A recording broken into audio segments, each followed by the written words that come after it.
Here we go. Day 4 of becoming a FSBO master. So guys, I feel like today is the day. There's a lot of things that, gosh, I could have made this thing in 8 weeks instead of 4 week course. There's so much that I go over, or that I feel like I probably need to cover, but we just don't have time here. Any questions you guys have, please just go ahead, put them in the chat below. If you guys are watching on Zoom, go ahead and put them, go ahead and ask whatever questions you have, because I want to make sure we get to them, and I want to make sure when we get that question answer time that we're maximizing it. So the thing is becoming a FSBO master, week 4. So the thing that I want to talk about is what to do at the listing presentation. I feel like this is a problem for a lot of agents. Sometimes it isn't the person saying no that creates anxiety when they're on the phone. It's what happens if that person says yes. That creates like a whole new set of problems for a lot of people, because man, they know what to do if the person says no. They just hang up the phone and call the next person. If the person says yes, a lot of agents go, oh my God, what do I do? What do I do? So what I did was I broke down what I'd done into four presentations, 4 parts of your listing presentation. I guess we call it a bunch of different things, but I broke it down into 4 parts. That way I could easily go over it with you guys, explain it to you guys, so you guys can learn an effective listing presentation, and you guys can learn how to go out and get more listings. So the number 1 presentation that you need to focus on and that you need to think about is what to do when you get to the house. Okay, I think this is really, really important, because I want to tell you how my typical listing appointment goes, and then that way you get an idea of one, and then I want to go down through and I want to give you some tips on how what that typical listing presentation is going to look like, and things you need to keep in mind for yours. So typically, now we talked about a lot here the last 4 weeks. And if you guys have any questions, just send me a message. I'm more than happy to go down through more of it. Or you can find a lot of the answers that are fill in the blanks for you in my book. So a lot of this process that we're going through is really, you're just going through and you're building trust. You're building trust with what you hope will be potential clients. So when you get to the door, I typically always show up about 10 to 15 minutes early. If my appointment's at 2, I try to be there like 1:45. Quarter till 10 till 2. I show up, I sit there in my car. I typically will flip through my papers again real quick, just make sure I got everything, make sure that I look over it one last time. I walk up to the front door, I knock on the door, I take a few steps back, that way they can easily see me when they look through the peephole or look through the window or whatever it is. Now they're expecting me to come there, but I've seen some crazy things. I've seen people knock on the door and then turn around backwards, so they're looking at the back of your head. I've seen people stand so close they couldn't, you couldn't see who was in there. And when you're doing things like that, you're not really building trust. And sometimes I feel like you're lucky if they open the door for you. But you knock on the door, take a couple of steps back. As soon as they come to the door, introduce yourself. Hey, Miss Seller, or hey, Mr. Seller. Jason Morris with eXp Realty. You reach your hand out to shake their hand. You hand them a couple of business cards. That way, you are who you said you were. You've already sent them your pre-listing package. They should have a good idea of who you are and what you do. Now, that pre-listing package, you send there beforehand. We talked about that. We talked about setting appointments. So they've already seen that. They've already got that in their emails. So they already know what you do to sell houses. You've already confirmed it with them. When I walk through the door, I say, hey, Mr. Seller, hey, thank you guys for having me here. I usually say something that's just small talk. Man, the weather's nice outside today, or man, it's hot outside today. Something that everybody just agrees on. Hey, so you guys got my listing, you got my appointment package, right? Did you guys have a chance to look down through that? You guys have any questions? Okay, no. Well, fantastic. I chat just a minute or two at the door, and then I say, well, who wants to give me the tour? If the husband and wife are both there, I ask who wants to give me the tour. If they're not there, I say, hey, well, let's take a look at the house real quick. Walking through the house, I go room to room. I always try to point out anything that I see that's a problem. And for example, things that would be a problem is, for example, there's a stain on the ceiling. It looks like an old roof leak. I point it out and I say, hey, Mr. Seller, um, looks like you got a stain there on the ceiling. Was that a roof leak? And then I always ask, has it been corrected? And I always make a suggestion. If you've got stains on the ceiling of a room, even if you've got a brand new roof up there, you guys just put new shingles on it last week, the first thing a buyer does when they walk in that room and say, oh my God, the roof is bad. Okay, the roof isn't bad, it's been fixed. They lost some shingles in a hurricane, or they lost some shingles doing only God knows what. But if they see the stain on the ceiling, they immediately think it's bad. So I usually point it out, and I always try to make a suggestion. Say, hey, so I ask them, what do you want us to do about it? Hey, well, I see you got that stain on the ceiling, and the roof's been fixed, or you got a new roof. Guys, I think that what we should do is maybe get a can of Kills and touch that up, or maybe you can touch that spot up there. Then we go through the rest of the house. Okay, if the carpet's dirty, hey, I always ask them a question and offer a suggestion. Hey, do you think this carpet would clean up? Do you want to have it cleaned, or do you want to let's just offer a credit? If they say no, they don't want to offer credit, they don't want to have it cleaned, I don't push on it very hard at that point. After we have a few showings, once it's come back in the feedback and say, hey, we talked about this carpet, it looks like it's a problem. What do you guys want to do about it? Typically they know that they have a problem, so there's no need to beat them up on it, to beat them up about it and all that stuff, because typically they know. So once I get through the tour of the house, I usually say, hey, well, Mr. and Miss Seller, I do a lot of research before I get to your house. How about we go sit at the kitchen table? I go down through it. I show you what I found out. And they're always happy to see what you found out. I've never had anybody say, no, Jason, we don't want to see nothing you got. Leave. I've never had that to happen.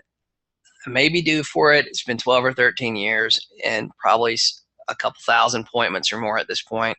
But typically they're excited to see what you found out once you told them you do a lot of research. So I like to sit down at the kitchen table. I mean, you can choose to sit down at the couch.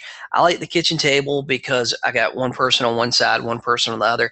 What I'd recommend, though, is you sit the same place at every person's house. That way you're getting into that routine. I've been doing this so long, and I've been sitting at the kitchen table so long that if it turns out we don't have a kitchen table and they don't have a bar, then I feel like I'm all thrown off. I'm thrown off sitting on the couch going over stuff with them. So I sit at the kitchen table. I go through my active pricing strategy and I explain it to them. As soon as I get finished that, I go through my net sheet, explain my net sheet to them. I circle the number at the bottom of the net sheet that corresponds with the number that we talked about, and we talked about going through the house. And then I say, guys, you said that you would be happy with blank amount of money. I circled the amount on the net sheet. I point to them, would this be acceptable for you all? Once they say yes, I say, I brought the paperwork with me. How about we go over it real quick? I go down through the paperwork. I hand them the pen and say, are you guys ready to get started? And then we sign paperwork. That is a typical perfect listing presentation and listing appointment for me. There's no marketing part of my listing presentation because they've already received that. They received that before they came. Before you got there, they already received your package and they know what you do, what you and your team do to sell homes. Okay, so when you're walking through the house, okay, we're going to break this up. That story I just gave you guys, I'm breaking it up into 4 sections for you. First of all, when you're walking through the house with them, I get 6 tips and things to remember for each listing appointment. Number 1 is you need to be a nice person. And most of you guys, the ones I talk to at least, all of you guys are nice people.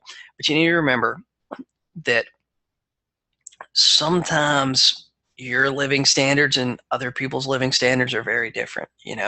Our house is generally pretty clean. We got a new baby and we got a dog, but our house is generally pretty clean. There's usually not any dishes in the sink. there's not stuff thrown around. There's not stuff over the floor. You're not stepping over dog poop when you come in our house. Some of these other people, it is the opposite of that. Like I've had people say, oh, I cleaned for 2 days for you to get here. And I'm looking around thinking, my God, what did you clean? I've walked in places. I had an older lady that I went to her house one time, and she had her underwear hanging on hangers in the doorways. I mean, you know, try to be a nice person. Just because your living standards are one way and this other person's is different, then I try to overlook things like that. My idea of clean and other people's idea of clean may be very, very different. I do try to point out anything that might be an issue. Anything like my example of the my example of the stain in the ceiling. If that's an issue, if the carpet's really, really worn, if there's tremendous holes and stuff in the walls. I went to one house, and this guy, he had 6 or 7 kids, and I don't know what they were doing there, but for some reason the kids like to chew on the sheetrock and dig their hands through the wall. It was insane. There were holes everywhere. And I pointed out, told him it was an issue, and I said, yeah, these holes, it look like they're going to be an issue. And when I went back to take pictures, he had taken 4x8 sheets of plywood and literally nailed them to the walls. It looked worse than it did to begin with, but I guess he fixed the problem. So anytime I'm walking through the house and I'm talking about these things and I'm talking about these issues, I always say we. When we have a buyer come through, when we do this, if you're doing open houses, I'd say when we do an open house, when we put your house on the market, when I'm start working for you, I always talk about we're in this together. Guys, one thing, and this is a problem I think a lot of us have, because typically most of us in the real estate business, we're usually nice people. We usually at least somewhat like people, and we're very social, and we can talk about anything forever. Remember that these listing appointments, this is not a social visit. Watch how long you stay. I'll tell you, one of the things that helped me tremendously in the real estate business is I had a coach that told me that my problem was out. He asked me, he said, what does your listing appointment stay at? And I go, man, well, I go to the people's house and we talk about this and we talk about that and we talk about everything. And then, the people love me, and then they list the property with somebody else. And he goes, how long's your average listing appointment? I said, well, like an hour and a half, 2 hours. And he goes, man, that's your problem. You're staying too long. You're overstaying your welcome. And that is such a thing, without a doubt. Oh, typically the people are inviting you into their house. They're going to be really nice to you. You're going to be really nice to them. You're going to find things in common with them. But, remember, the only reason they have you at their house is because they want to sell it. They have a problem. They believe selling that house will fix that problem. And you are only there because they think that you can somehow come up with a buyer for their house. Okay, that's the only reason you're there. Same as going to your doctor. If you go to your doctor, you might know your doctor. You guys might have things in common. You might like the same football team. It could be a bunch of different stuff, but the only reason you're there is because you have a sore throat and you think that he can fix it. And the only reason he is there is because that is his job. This is the same thing for you guys. Remember, this is not a social visit. Watch how long you stay. I actually like to time my listing appointments, and at 30 minutes, I'm like rushing through things. If I'm not like getting the paperwork signed, I'm like wrapping things up, like 30, 40 minutes tops. Okay, next, show up early. Show up early. If you're 15 minutes late, that looks really bad. That's not going to be a good appointment in a lot of cases. I mean, some people don't care, but still, you should care. Show up early. And what I mean by early, now, if your appointment's at 2, don't show up at 1:30 or 1:15. That's going to be a little bit ridiculous. They weren't expecting you that early. But show up like 10 minutes early, 15 minutes early. MapQuest it, Google Map it, whatever you got to do. Show up a little bit early, plan for traffic, be overly prepared. Show up with your active pricing strategy. Show up with your net sheet. Show up with all your listing paperwork already filled out. Have your sign in the car. Be overly prepared. Have a lockbox with you, things like that. Guys, the next thing you need to work on is your pricing presentation. Now, this is one that for a lot of agents is really difficult because for some reason we think that our pricing presentation needs to be this long, crazy thing that's like real complicated, that we're the only person that understands it. And that's what a lot of agents' pricing presentations are. It's this long, complicated thing, and they come up with this odd number that makes no sense. Like I have some agents that say, well, I went on a listing appointment yesterday, and they're figuring their house is worth 120, and I figured it's only worth 116. And I'm going, dude, how did you come up with 116? And they have this elaborate system of square footage and all kind of stuff like that. And to be quite honest with you, your pricing presentation needs to be, it's really two things. Number one, it's a guess or an estimate of what you think their property is going to sell for on the open market. It is not the appraised value. You guys need to get that. A lot of you guys need to get it straight that your pricing presentation and the price that you're recommending, we are not appraisers. We are real estate agents. Our job is to get the highest and best acceptable price for our clients, right? Now, acceptable isn't always the highest price. It's the highest price that is acceptable to your client, right? Now, just because you feel like you've done all this work and you had this math equation that was 10 miles long, that doesn't mean you know what the appraiser is going to appraise the house at, because the appraiser is appraising based on guidelines given to them by the bank. And lots of times we don't know what those guidelines are, and we don't know what kind of leniency that appraiser has.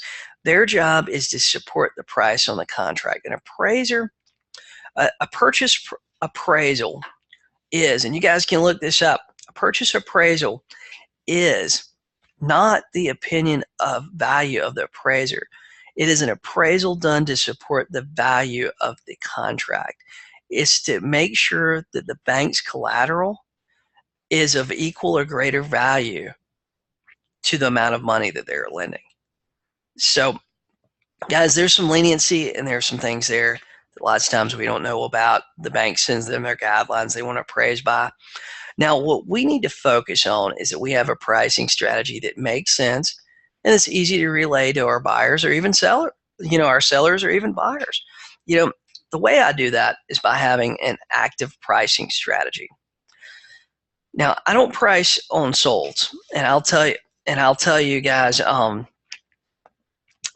why. Okay. In today's market, the house that sold 6 months ago will not be on the market again in a time frame that would make sense for a serious buyer looking to buy today.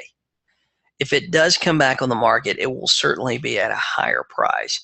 I wrote this all down and I wrote that out so you guys would have that slide and you guys can look at it. You guys can look at it over and over. You guys can print out that page, whatever you want to do, because here's the thing. The house that sold 6 months ago, most of us, NAR just did a study where they said 87% of the markets in the country showed a price increase over last year. 87%. Okay. The house that sold 6 months ago, believe me, if it sold for $100,000, it would definitely not come on the market today for $100,000 if it was a brand new listing. If the seller wanted to put it back on the market, they're unhappy, they got unexpectedly transferred for a job or unexpected life events happen, then that house probably isn't going to go back on the market for $100,000 for what they bought it for, because they probably have more in it than that with closing costs and everything. All right. And they're at least wanting to break even. If it was a rehab type house or something and it's somebody looking to flip it and they bought it for $100,000, they went and put new carpet and paint and, hardwood floors or whatever in it, cleaned up the outside, they are certainly not going to put it back on the market for the same price they paid for it 6 months ago. The property that sold 6 months ago will not be back on the market in a time frame that would make sense for a serious buyer. And by a serious buyer, I'm talking about somebody that is already approved, that is actively looking, that will more than likely purchase a house in the next 30 to 60 days. It's a person looking to write a contract today. They just hadn't found the house they want yet. Guys, an active pricing strategy. And what this is, it's easy to explain this to sellers, and you explain it exactly like I did on that slide. And you tell them, we use an active pricing strategy. That's your script. That's your script. Before you go down through everything, Mr. Miss Seller, what I use is an active pricing strategy. And they're going to look at you because they're not really going to be sure what that means, because most agents don't really talk about pricing strategy. They just show up with some comps and kind of fumble around and hope everybody agrees with what they say. So explain what it is to them and why that I gave you guys right there. Okay, the way you're going to figure this out is you're going to look up the true features of their house. And what I mean by true features is it 2-bedroom? Is it 3-bedroom? Is it 4-bedroom? Does it have a 2-car garage? Does it have a 1-car garage? You know, what type of property is it sitting on? What type of house is it? Is it a condo? Is it a townhome? Is it a single family house? Is it half of a duplex? Or they call them paired ranches is what they're calling them in our market.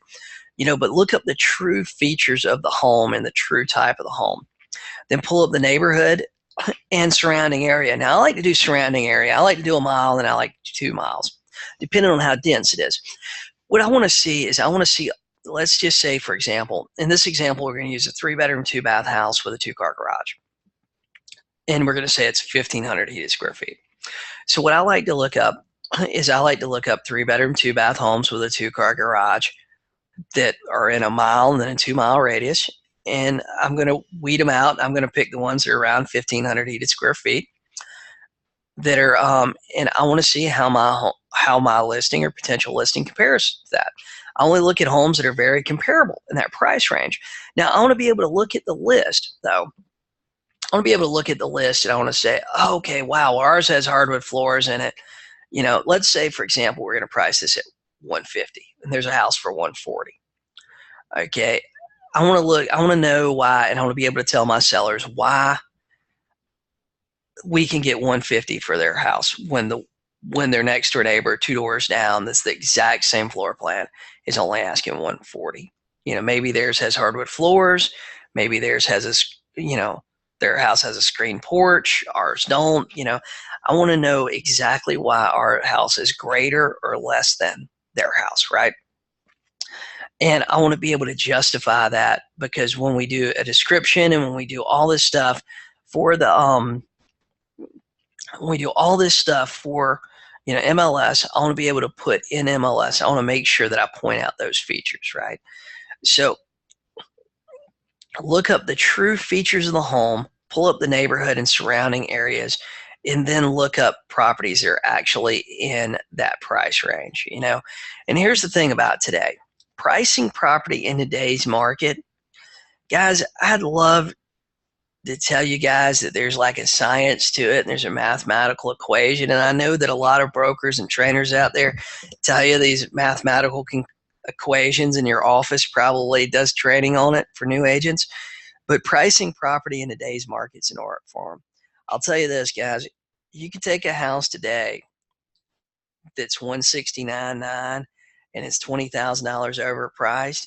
And if we could fast forward time another 30 days or another 60 days, that house that looks like it's $20,000 overpriced today may be the cheapest one in the area or the cheapest one in the neighborhood 30 to 45 days from now. So today's market, the inventory is so low across the country. It's not just in 1 or 2 markets. 87% of the country saw price increases in their market. Inventory is so low. The highest and best use of your time right now as a real estate agent, and we talked about this just during my coaching call this morning, the highest and best use of your time as a real estate agent is going out looking for listings, because a lot of listings are getting multiple offers. And if there's 3 offers in on a property, there's only one agent that has 100% guaranteed chance that he's going to leave that negotiation with a contract. And it's not the buyer's agents, right? It's the person representing that seller. Pricing property in today's market's an art form.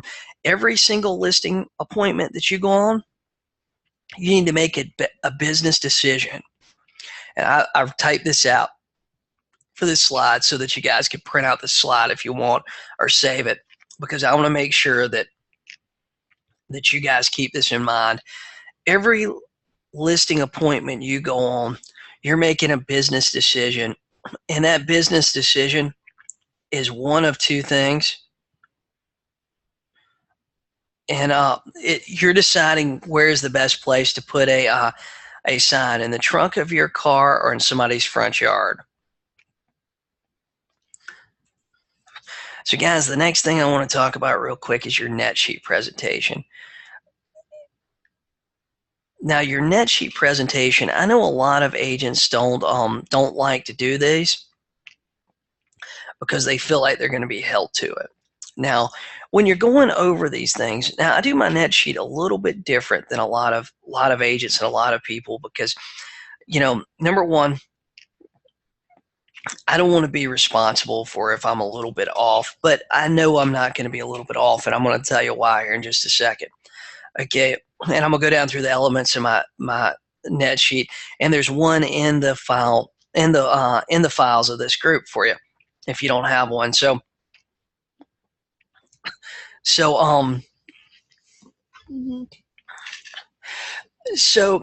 a net sheet is an estimate to show the seller what they walk away with at closing, because a lot of sellers, they really just don't know. They have an idea. You know, keep in mind that more than likely most of the clients that you're working with, if this isn't their first time buying or selling a house, this is probably like their second or third time. You know, we're the only people that are involved in transactions over and over and over again. Typically, I got one client that I've personally done 100 transactions with him. Okay, and that is one client out of hundreds of clients. You know, here's the thing: there's probably 1% of 1% of buyers and sellers that fit this guy's category. You know, so your typical buyer and seller, maybe they bought a house, maybe they've sold a house, but chances are, if they did, it was probably several years ago. And I'll tell you what: I've been in the business 13 years. There's a lot of stuff's happened in 13 years, and a lot of stuff has changed since then. So a lot of them just don't know what they're going to walk away with. So all of this is estimates. Now, I always try to estimate a little bit on the high end, but what I do is I typically have three columns: the low, medium, and high. Suzanne was asking where did I come up with figures on the net sheet. Okay, what I do is I'll pull comparables. Okay, the figures on the net sheet. Okay, I'm going to use mine since I know my market really well. Okay, I typically use, we're an attorney state. I typically use the same attorneys over and over again. Okay, so I know what those attorneys are going to charge. I know what the attorney fee is going to be. I know what the cost is going to be to prepare the deed, because they will typically in our state, they give us a flat fee up front. So it doesn't matter if it's $1 million home or a $20,000 home. The attorney preparing the deed is going to typically charge between $350 and $450 in my area, and that is the going rate for attorneys doing seller side closings. Okay. I always know in my market that that the seller is going to pay deed stamps, which is really just a transfer tax. I'd love to be able to tell people it's something really fancy and something really cool, but all it is a transfer tax that the county gets. Now, that transfer tax, I'll tell you, this is a complicated one. So this is what I've done. The transfer tax in our area is broken out by municipalities within the county. Some are a tiny bit higher than others. The city's a little bit higher than the county. Certain cities and municipalities are a little bit higher and lower than others based on only God knows what and their budgets, and who knows. Somebody come up with these formulas and they didn't ask my opinion. But I know that with their formula, and no matter what their rates are, if I figure that deed stamp fee at $4 per thousand, I'm going to be a little bit on the high end. Actually, I'm probably going to be a lot on the high end, because I know that the highest municipality in my area is running about $3.75 per thousand. So I calculate all mine at $4 per thousand. So when I figure up deed stamps, it's going to be a little bit high. In my market, the seller typically pays for the termite inspection. And I always recommend my sellers, I think it's a good idea. I mean, sometimes I have a seller say, I don't think I want to pay for it. And I go, guys, I'd recommend you do. And the reason being is because if you pay for the inspection report, we get to see it first. And, more than likely your house probably doesn't have termites. I mean, I probably see termites here in my area on like 1 out of 10, maybe 2 out of 10.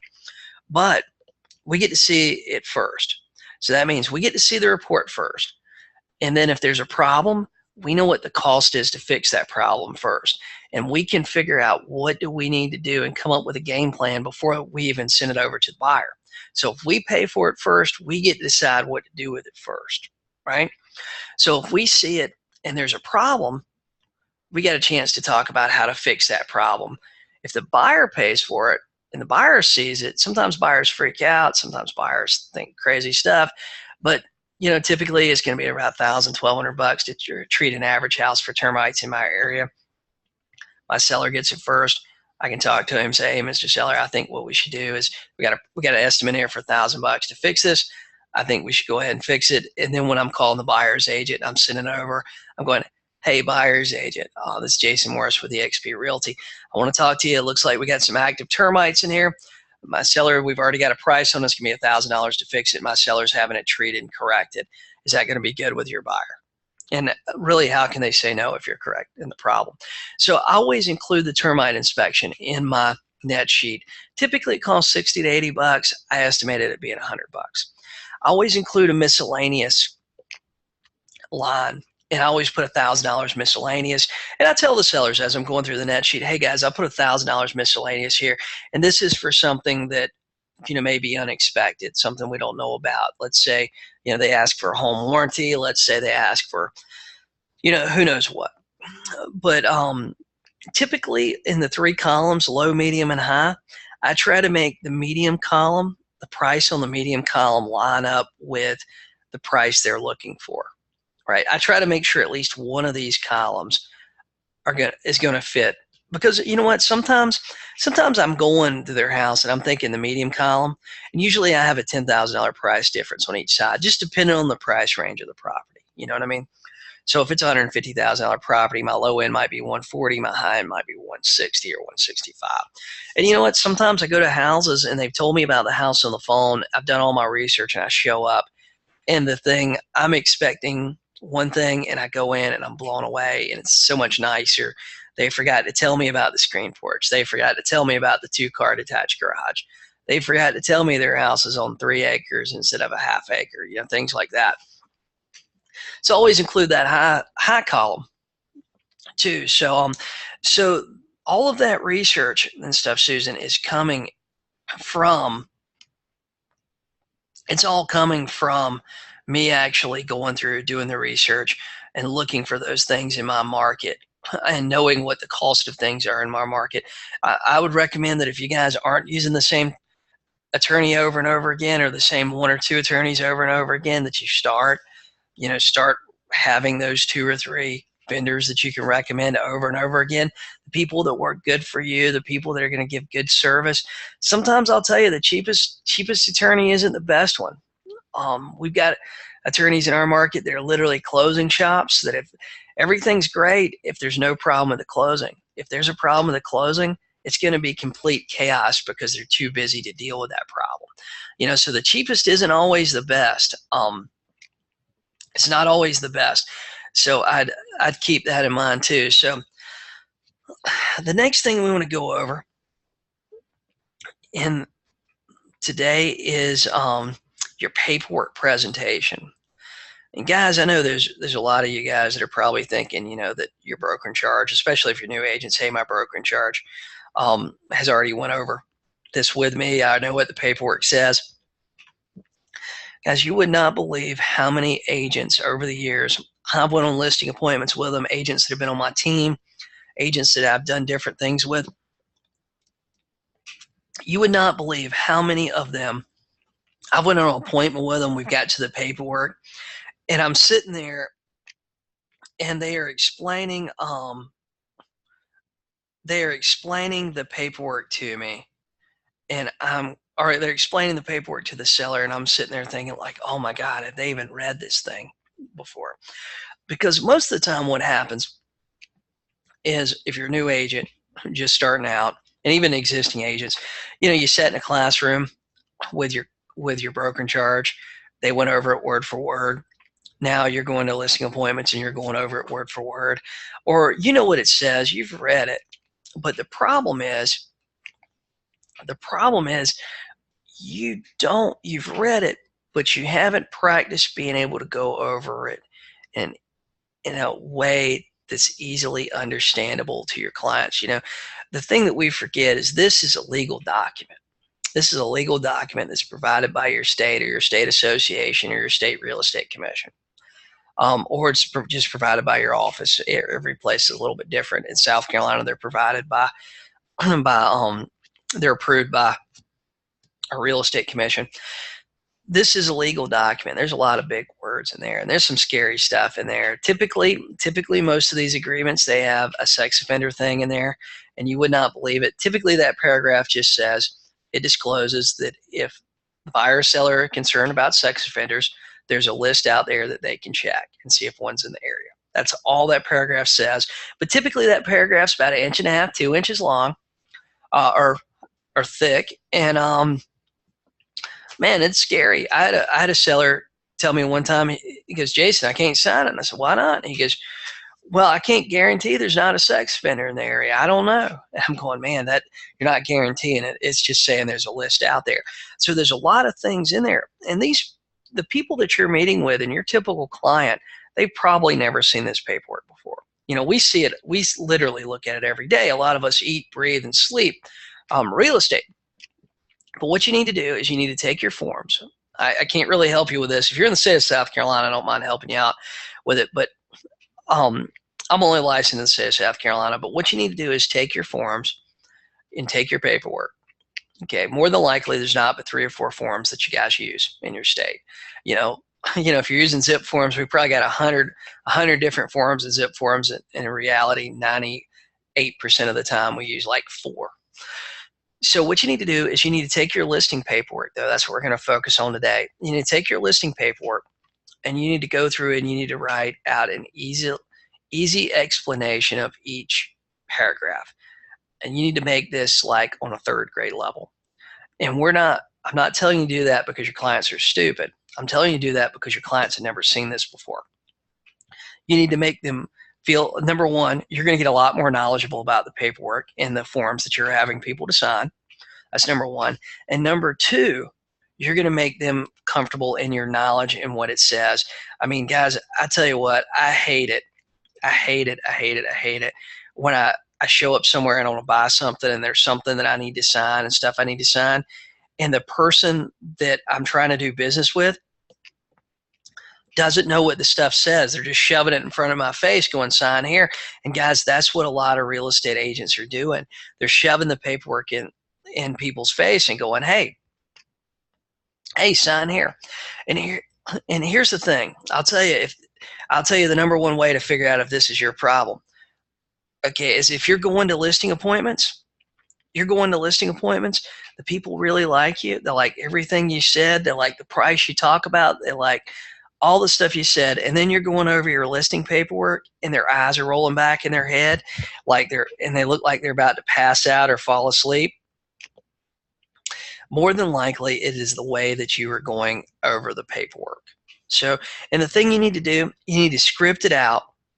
And more than likely, I'll tell you, if any of you guys, if you talk to your broker in charge, if you don't know how to do it in your state, if you talk to your broker in charge, more than likely they'll help you do this. Or at least I would think they'd help you out with this a little bit. But you need to script it out yourself. And then you need to practice and role play it. Practice it by yourself, practice it with another agent in the office, role play it, get your significant other when you get home and say, hey, honey, I want you to help me with this. Can you sit at the kitchen table and let me explain it to you a couple of times? And, that's the only way to do it. And that's the best way to learn it, is to practice and role play. I tell you what, if you learn how to effectively explain your paperwork and go down through it, your closing ratios on these appointments are going to go through the roof. So guys, I got some time here for some question and answer. I see we've already got a couple of questions. Let me look at them real quick. If you guys have any others, feel free to go go through them. Feel free to ask them. Let's see. Sal, I give a range, usually within $5,000. People have been picking the top one in despite me recommending the lower end pro forma for a quicker sale. Anything I should add? Listing sales price is 98%. Sal, I wouldn't worry about that a whole lot in your listing to sell price ratio. Honestly, as long as you're selling it, that's really all that matters. And the market's moving so fast. You know what, man, if you overprice it by 5%, you overprice it by honestly 10%, the market, is going to correct that probably in the next 60, 90 days. Now, here's the thing too, man, if you overprice a property 10 grand, man, that's an easy fix. We all make mistakes, and sometimes the market's showing us one thing, and then after we get on the market, it's telling us something different. Ray, is telling us something different is you don't have any showings. Or you're getting a lot of showings, you're not getting any offers. Usually, if you're not getting any showings, it's the price, without a doubt. If you're getting a lot of showings and you're not getting any offers, usually there's a problem that maybe you're not aware of, or sometimes there's a lot of problems, but typically that problem can be overcome by adjusting the price. But let's say you overprice a property by 10% today. In lots of areas, the market's moving so quick that in the next 60, 90 days, the market's going to make up for 5% of that. Okay, and then you can possibly price reduce them another 5%. I wouldn't be scared to take a listing a little bit high, hoping the market's going to correct some of my error, and then thinking that maybe I can price reduce it to make up some of that error if there's a problem once we get on the market. So I wouldn't worry about that a whole lot. I'd let them. Typically, I highlight the column that I want them to be in, but sometimes they pick the higher column too. But that's the thing, between the market and price reductions, lots of times you can get them where they need to be. What if your market is a stickler on using comps within the last 6 months in that particular neighborhood of your listing? Tanya, typically appraisers can go outside of the neighborhood, and I would still price based on active competition. I'd price based on what's out there today. I would not worry about the appraisal until the appraisal happens. If the appraisal's a problem, you deal with it when it's a problem. You don't worry about it on the day you list the house. You can drive yourself crazy worrying about what if problems.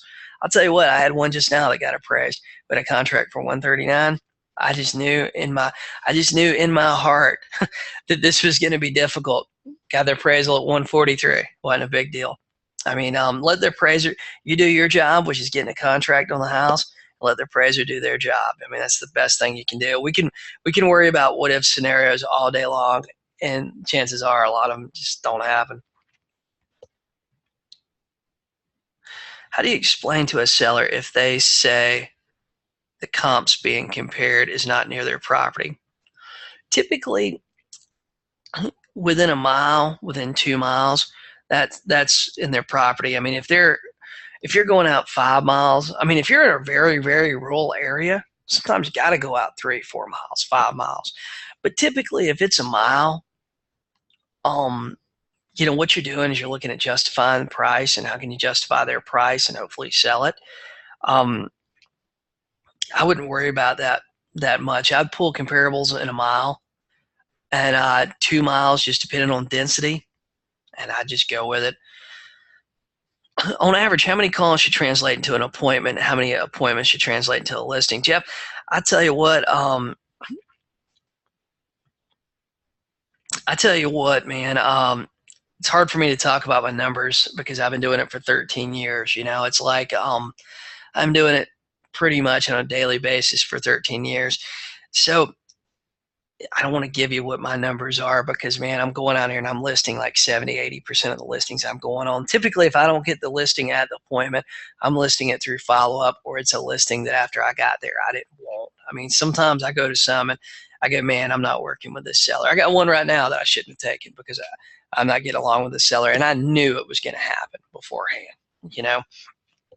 So how many calls should translate into appointment? Typically for me, I mean, I feel like if you're talking to 20, 25 people and you're not setting an appointment, kind of look at the objections you're getting and maybe reevaluate what's happening on those calls. If you're talking to 20, 21 people, 20, 25 people. Jason, Club Welt teaches a sign in the yard is better than a sign in the car, meaning take a listing no matter what you're feeling on that. I feel like every listing appointment we go on is a business decision. And in today's market, with inventory being low and our market steady moving, I think if they have a motivation to sell, like we should look at their motivation to sell on a scale from 1 to 10. If it's overpriced by say 10%, maybe 15%, but their motivation is like 8 to sell, 7, 8, I would take that listing. If their motivation, if they're overpriced, 30%, their motivation's a 2, then, I'm not sure. I'm not sure. You have to make that decision yourself. I think everyone's a business decision. I don't think that you should take every single listing, because I will tell you this for sure. I have went and taken listings before where I knew that me and the person were going to have a personality conflict. I knew we were going to butt heads about whatever it was. And I knew I shouldn't have taken that listing. Like I said, I got one right now, and that listing ends up taking up more time. I could have got 5 more listings in the time I've spent dealing with, this person's crazy issues that have nothing to do with me. So I do not believe you should take every listing no matter what, but I do believe you need to make a business decision on every listing. And I do believe that oftentimes, not all the time, but oftentimes, a sign in the yard is better than a sign in the trunk of your car. So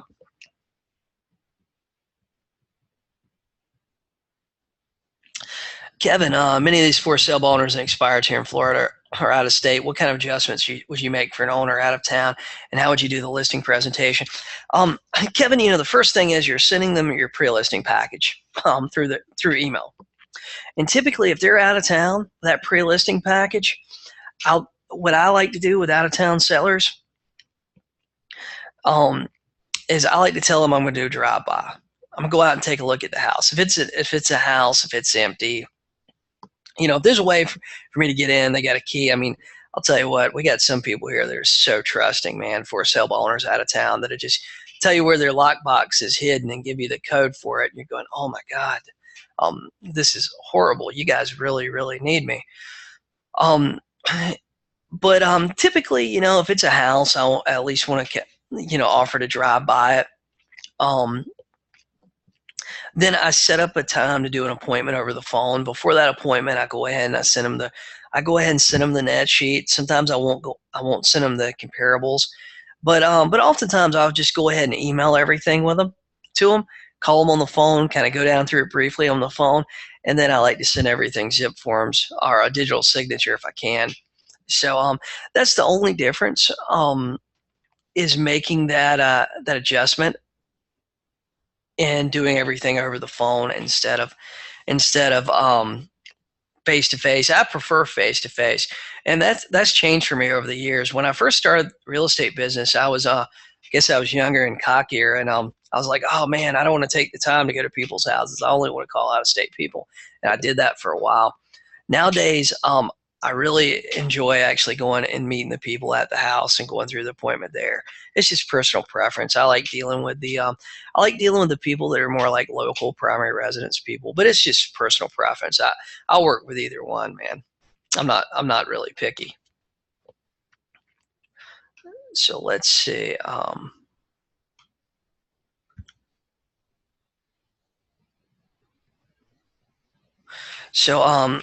Sal's asking on Zoom, what if you suggested cosmetic fixes like depersonalize the walls and rooms, and the seller did it, but only a little? Should I get stern with them in a few weeks?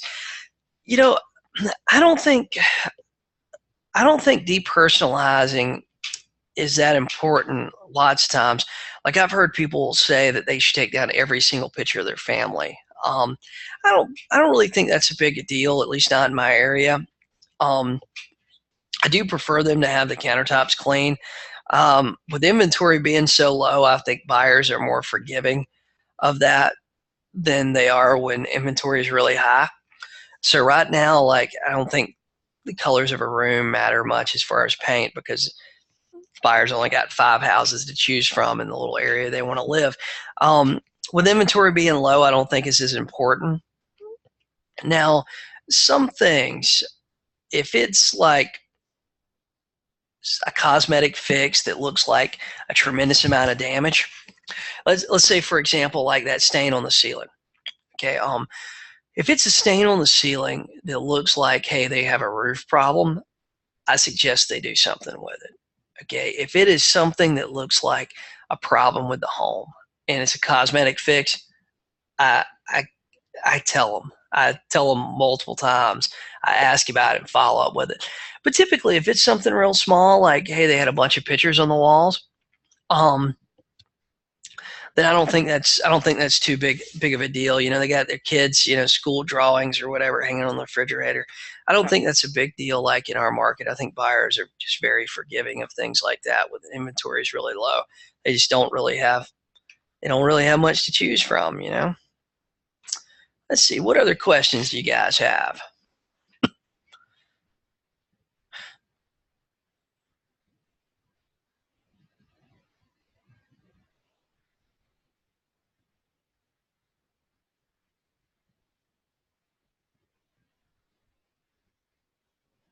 Guys, well, hey guys, I really appreciate you being on the call today. This is our week 4 of becoming a FSBO master. It's been a great 4 weeks.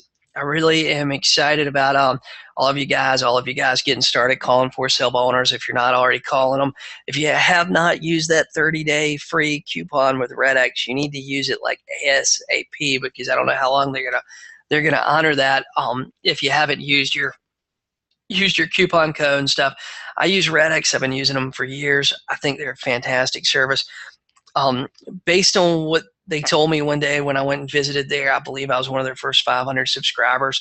Every time I've switched, every time I've switched to a different service, because of a better deal or whatever it was, I ended up switching back 2 or 3 months later.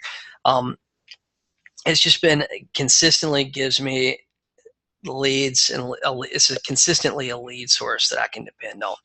So guys, if I can help you guys, let me know. I offered you guys at the beginning of this, I offered you guys a special deal on my group coaching. I go into a lot of this stuff a lot deeper than what we have on this. And it's a weekly call, one weekly call. You get access to a tremendous amount of archives and stuff in there. Literally at this point, I think it's dealing with every single issue that you can with it, with a listing. There's not a lot of new things that I have to go over some weeks, but anyway, guys, if I can help you, just send me a message through Facebook and let me know what I can do to help you guys. Have a great day.